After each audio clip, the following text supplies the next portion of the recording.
Bien, pues la verdad es que solamente la presentación y desde aquí impresiona. Mirad, en la hojilla que tenéis hay como dos partes. Una primera que es una introducción para situarnos en los ejercicios y ya para entrar en harina, en materia, la segunda parte. Mirad, venimos de ejercicios y seguramente, evidentemente, desde muy diferentes situaciones, pero posiblemente con cansancio acumulado todo el curso. Algunos tal vez hemos podido disfrutar de algunos días de verano, de descanso, quien haya podido, a lo mejor algunos no. Otros tal vez estamos ya pensando en la nueva situación que nos va a comportar un nuevo curso. Son situaciones diversas y además cada uno después, pero más o menos en alguna de estas situaciones. Las preocupaciones de este curso pasado y anteriores, o las futuras, pueden ocupar el tiempo en estos días de ejercicio, de nuestra oración, de nuestra reflexión. Seguramente que eso es inevitable. Pero os invito a, por lo menos, no seguir ese hilo y situarnos desde otra perspectiva, desde otra clave. En palabras del padre Chevrier, en una cosita que hizo para dar ejercicios en San Font para los seminaristas, decía lo siguiente. Él decía, para el retiro, aquí podemos poner ejercicios, ¿no? El fin de este retiro, de estos ejercicios, es inspirar a nuestros hijos, decía él, el amor a nuestro Señor Jesucristo, haciendo que adquieran un conocimiento más profundo de Él, de su divinidad, de lo que es para nosotros y para todos los hombres, a fin, aquí está el subrayado, de inducirlos a ligarse a Él como a su dueño, a su jefe y a su modelo.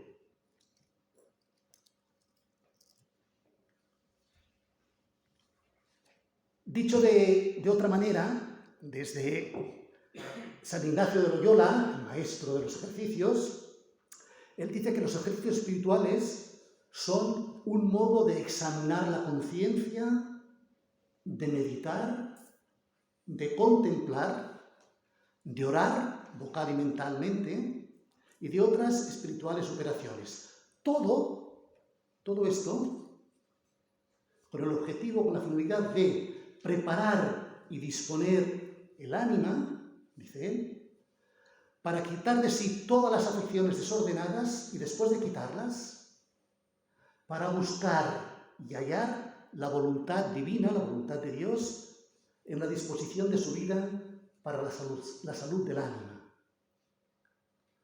Es decir, que los ejercicios son ejercicios, no es un pasar el tiempo, es ejercitarnos, a diferencia de los físicos que piden una acción, los espirituales también. Por eso San Ignacio sugiere que al que recibe los ejercicios, en este caso vosotros, pero yo también, mucho aprovecha entrar en ellos, esto es importante, con grande ánimo y liberalidad, con su Creador y Señor. Es ante el Señor y es con Él que vamos sobre todo a pasar estos días, ofreciéndole todo su querer y libertad para que su divina majestad, así de su persona como de todo lo que tiene, se sirva, el Señor, conforme a su santísima voluntad.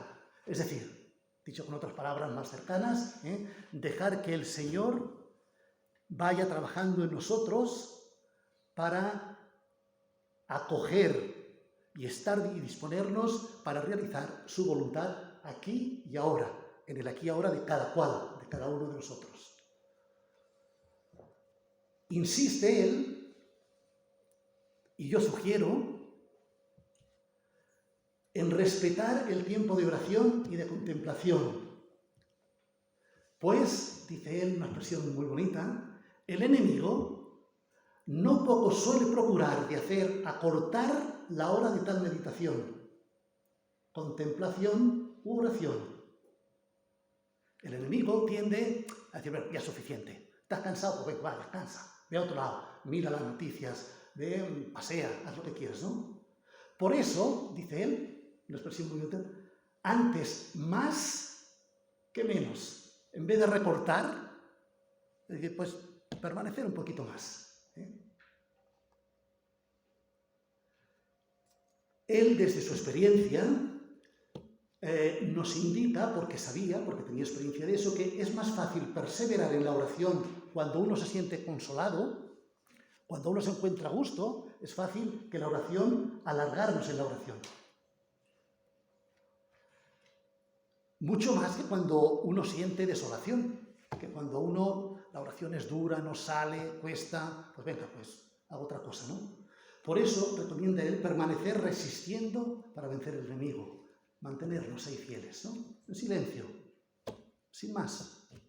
Tú sabes, a la escucha, ¿no? Por eso, fijaos, tras estas primeras indicaciones, sugerencias que quieren ayudarnos, para mí siempre es muy importante cómo entro en los ejercicios. Y eso marca. Y a veces me cuesta entrar, no sé a vosotros, a veces hasta el tercer día no entro. Tranquilos, cada uno tiene su ritmo. Pero sobre todo desear entrar, buscar entrar, ¿no? Por eso, tras estas primeras indicaciones de los ejercicios, os presento el camino que os propongo a partir de la sugerencia que me hizo el Consejo del Prado, de centrar estos ejercicios en la oración del Padre Chevrier. El año pasado hicisteis la oración más conocida del Padre Chevrier, ¿no? O Verbo Cristo, con Jesús Vicente, ¿no? Vicente Andrés lo hizo el año pasado. Vicente Andrés. Sí. Pues este año otra oración, tal vez menos conocida, pero que es: oh pobreza, qué hermosa eres o qué bella eres. Una oración que él sitúa, que la encontramos en el BD, en la tercera condición para llegar a ser un verdadero discípulo de Jesús, y que él titula renunciar a los bienes de la tierra. Y es al final de ese capítulo. Él antes ha hecho todo un estudio de Evangelio y ha ido meditando, contemplando todo eso. Al final de todo, le surge espontánea del corazón esta oración, que tenéis aquí, la he puesto aquí, que encontraréis en el BD, en el 323. Oh pobreza, qué bella eres. Jesucristo, mi Señor, te halló tan bella que te tomó por esposa cuando bajó del cielo, y de ti hizo la compañera de su vida, contigo quiso morir en la cruz. Dame, oh Maestro mío, esta hermosa pobreza, que yo la busque solícito, la acepte con alegría, que la abrace con amor, y haga yo de ella la compañera de toda mi vida. En este 1, y es muy significativo, él hace referencia a su referencia, la segunda referencia que él tiene después del Señor, que es San Francisco de Asís, lógicamente. Y dice él: como San Francisco, mi padre, el verdadero pobre de Jesucristo. Y continúa la diciendo: que yo muera con ella, con la pobreza, sobre un leño, como murió mi maestro. Me imagino que todos conocéis la oración. Es una oración extraordinaria, ¿no? Eso, menos conocida, pero de una fuerza, creo yo, y sobre todo porque surge, ¿no?, de dentro, con un deseo auténtico, que de lo que se trataría, pues sería eso, de tratar de que nosotros podamos acercarnos un poquito más a esa vivencia en el seguimiento del Señor Jesús. Por mi parte, os voy a proponer unas introducciones sencillas y no demasiado largas, y que permitan ir desgranando diversos aspectos de nuestra vida, de nuestro ministerio, que nos ayuden a entrar en diálogo con el Señor a partir de la vida allí donde transcurre, aquí y ahora, ¿no? Donde ha estado transcurriendo, los que estamos en periodo de cambio, ¿no? Para tratar de acoger sus llamadas a la conversión, para ir avanzando en este deseo de identificarnos con Él, de seguirlo más de cerca.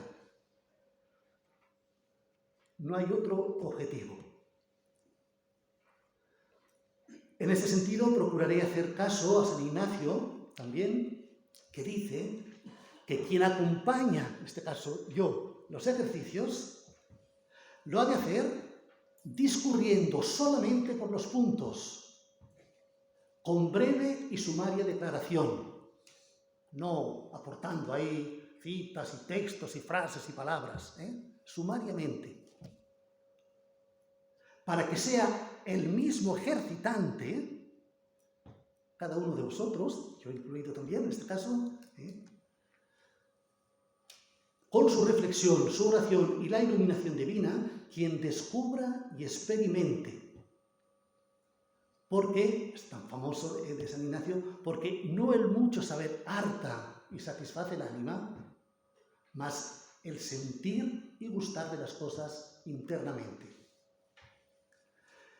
Ese es el itinerario, el camino, el proceso que os propongo. Otra cosa es que yo sea un torpe y no os ayude, pero esa sería la idea, ¿no? Ese sería el deseo que me propuso el consejo y que yo he tratado de hacer con muchas reticencias, ya os lo digo desde ahora,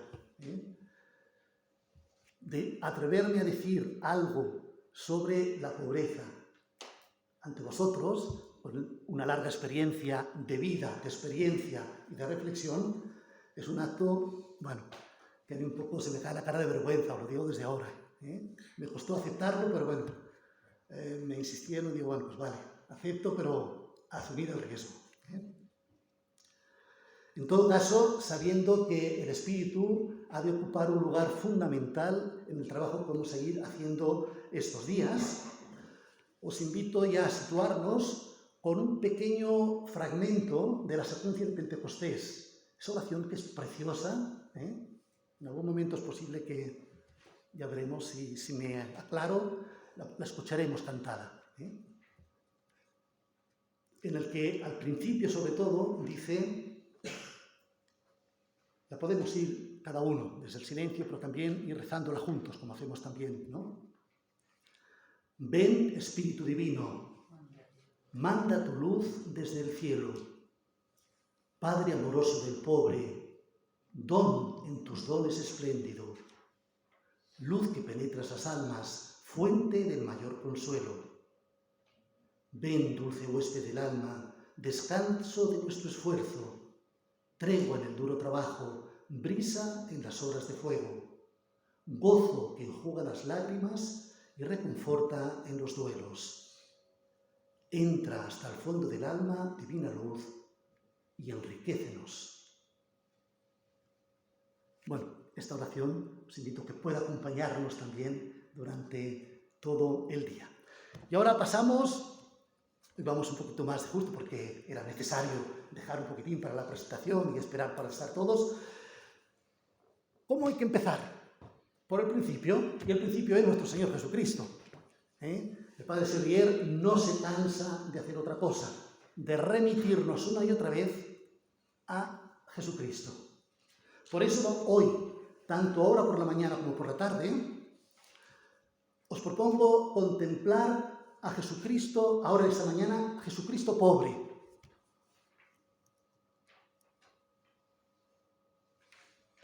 Pues empiezo ya lo que es la reflexión de ahora. Dice Santa Teresa, como no, en esta ciudad, como citar, además yo soy un gran devoto de ella, dice esta expresión: por este camino que fue Cristo han de ir los que le siguen, si no se quieren perderlo. Es sintética, pero impresionante. Y otra cita, posible que en otro momento también la cite. de una mujer mucho más contemporánea. No sé si, supongo, me imagino que todos la debéis conocer, unos más que otros, pero Madeleine d'Elbrel, una mística de la acción encarnada extraordinaria, de principios del siglo XX. Murió con 60 años, 64 creo, 60. Dice lo siguiente: la pobreza de Cristo supera verdaderamente todas las pobrezas. Constituye por sí sola el misterio de la santa pobreza. Y el papel de nuestras pobrezas consiste en llevarnos a participar de ella, en el lugar preciso en que se aprende a perder la vida. Más sintéticamente no se puede decir.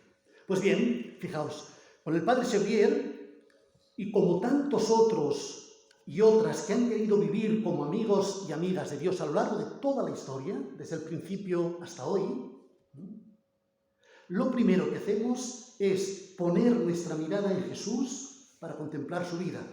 Hace 2 domingos, la carta a los hebreos nos invitaba a fijar nuestra mirada en Cristo.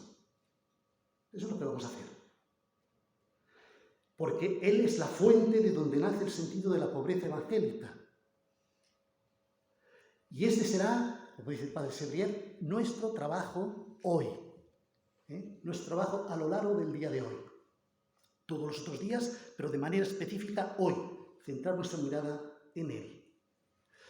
Y esta mañana os invito a centrar nuestra mirada en la pobreza de Jesús a partir de la síntesis que hace el propio padre Chevrier de su estudio de Evangelio sobre la pobreza de Jesús, que está en el BD en el 407 y que yo he copiado literalmente aquí, sobre cómo practicó la pobreza nuestro Señor Jesucristo. Y él dice así, dice el padre Chevrier, aquí tenéis las citas que después lo que os invito es poco a poco ir entrando, ir mirándolas, parándolas, como aquello que nos dice Ignacio, situándonos allí, como si presente me hallara en todos esos aspectos que nos invita a contemplar de Jesús. El primer ejemplo es el primer ejemplo que Jesucristo nos da al entrar al mundo, al encarnarse. Quiso ser pobre. Escogió padres pobres. Nació pobre. La pobreza fue su carácter distintivo. Se puso al nivel de los pobres. Se encontraba a gusto con los pobres, vivió como pobre, trabajó como un pobre, sufrió como un pobre. Fue despreciado como un pobre. Pobre sin albergue, esa cosa tan actual hoy en día. Se comportó como un pobre, se humilló como un pobre, tuvo hambre como un pobre. Tuvo sed como un pobre. Estuvo desnudo como un pobre. Estuvo abandonado como un pobre. Murió como un pobre. Fijaos en el final, que me parece precioso. Y todo eso, por amor a la pobreza, por obediencia a su Padre y por amor a nosotros.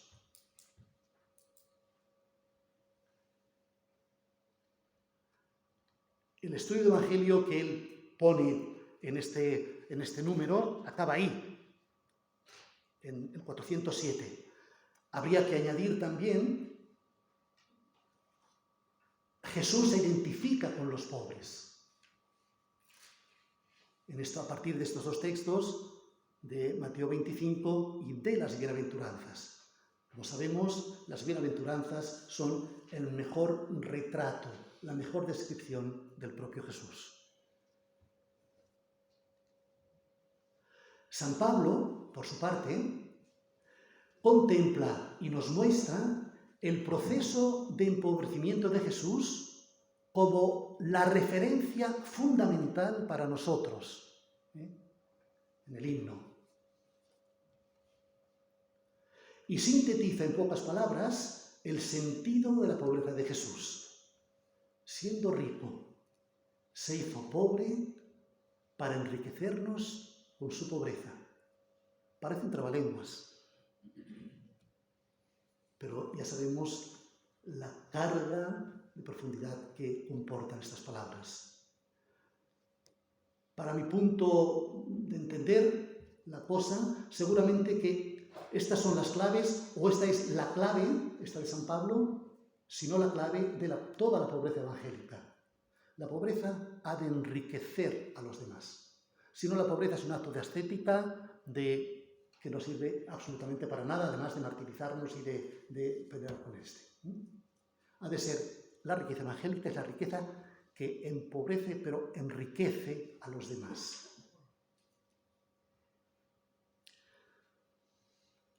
Y por ello, esta cita de la 2 Corintios 8:9 irá apareciendo de diferentes maneras a lo largo de estos días. Acabo ya. El Padre Xavier acaba la contemplación de Jesús con estas palabras. Dice: el reino de Jesús es diferente, muy superior. Y hace esta comparación. El jefe de este reino espiritual es muy diferente de los otros reyes. Los reyes de la tierra tienen magníficos castillos.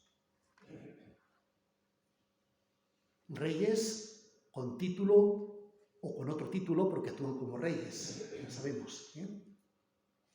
Jesucristo no tiene más que un establo para alojarse y durante su vida no tiene dónde reposar la cabeza. Los otros reyes tienen una corona de oro sobre la cabeza, él una corona de espinas. Su trono es una cruz.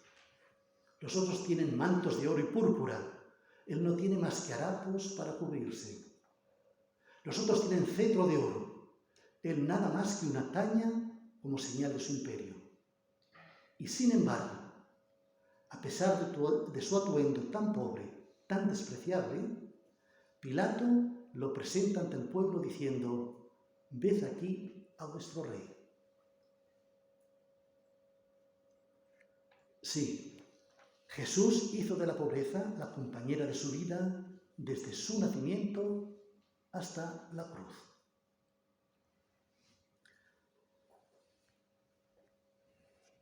Pues bien, fijaos, vamos a ir desgranando sobre la pobreza todos estos días, mirando de diferentes puntos de vista. Hoy en día hablar de la pobreza, existe la pobreza, pero la pobreza que no queremos y que hay que combatir. Pero la pobreza de la que vamos a hablar estos días es de otra clase, es la pobreza voluntaria, deseada, asumida, querida.